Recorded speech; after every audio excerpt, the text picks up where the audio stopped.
Howdy, folks. It's Bobby D. Bumpkin.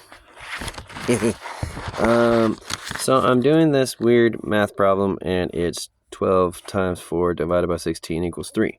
So what does that mean?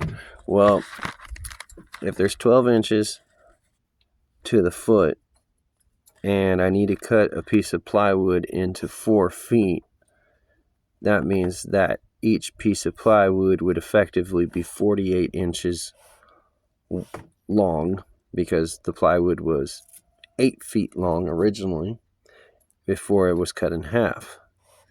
Now, the 48 inch by 48 inch square piece of plywood would then go on 2x4 studs, similar to this.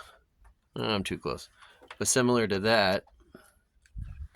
And I do studs at 16 inches apart, which means that the 4-foot square piece of plywood would effectively cover 3 studs. So my answer to this, because 4x4s are more expensive than 2x4s, and I got a bunch of 2x4 scraps, my answer would be, in theory, this is where I come in with the question, should I do 1 2x4, 2 2x4s, and then the third one I turn, effectively adding a second one to make it a 4x4, so that way the piece of plywood that is 4 feet will be able to nail into the first piece? Well, no, because it wouldn't be side by side, it would be turned.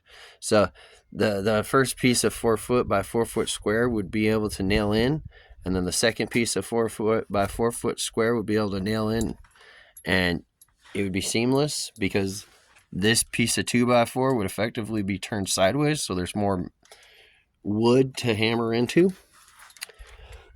The reason why I ask is because I have a minivan. It's a 2001 Chrysler Town & Country, and Home Depot is charging, I think, $17.83 for an 8 foot long by 4 foot wide standard piece of OSB plywood.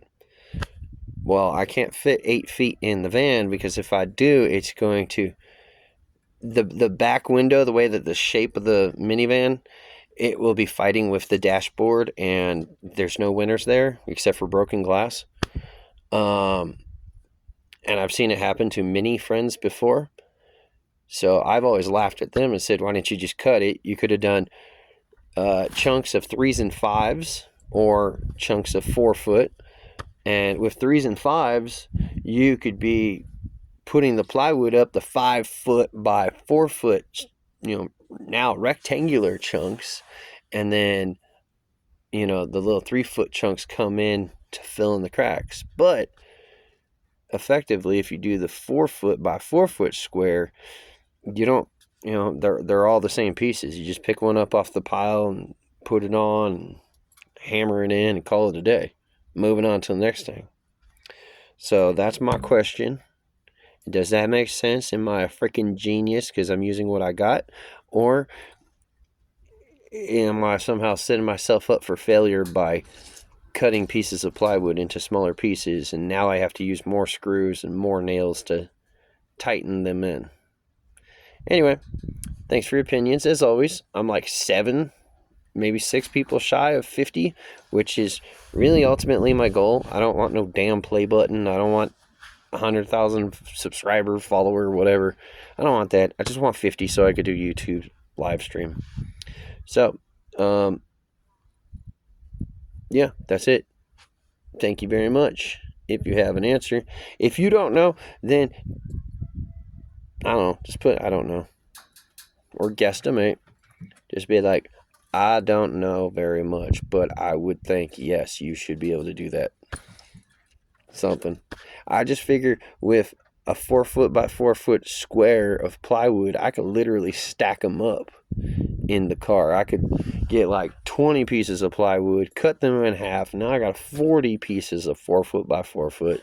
They stack easy peasy. On to the next.